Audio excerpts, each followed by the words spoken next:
And 4th of July is almost a week away. After last year's celebrations being canceled by the pandemic, we all can't wait to truly celebrate this year. But before you do, our Julia Smith spoke with officials who are worried about people getting hurt while playing with fireworks.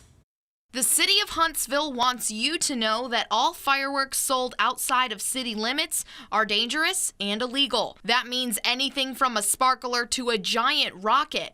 All types are illegal in the city limits. Thousands of people are injured every year because of fireworks, and that's not all. They can start fires, they can catch fields on fire, they can then move to structures. We've seen them even cause direct fires in structures. That's nearly 20,000 house fires every year caused just by fireworks.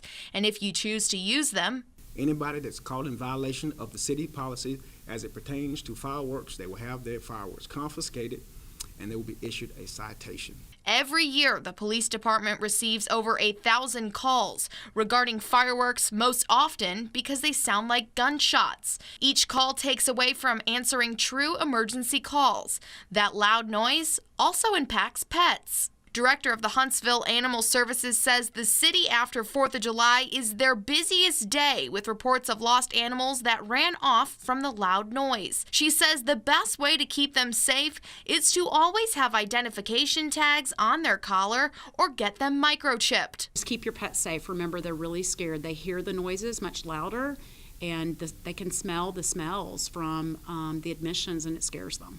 And if you still want to see fireworks on the 4th of July, the city recommends you to go see professional shows that are approved by the city. You can find the list of those events and their locations on our website at rocketcitynow.com. Putting the Valley first, I'm Julia Smith, WZDX News.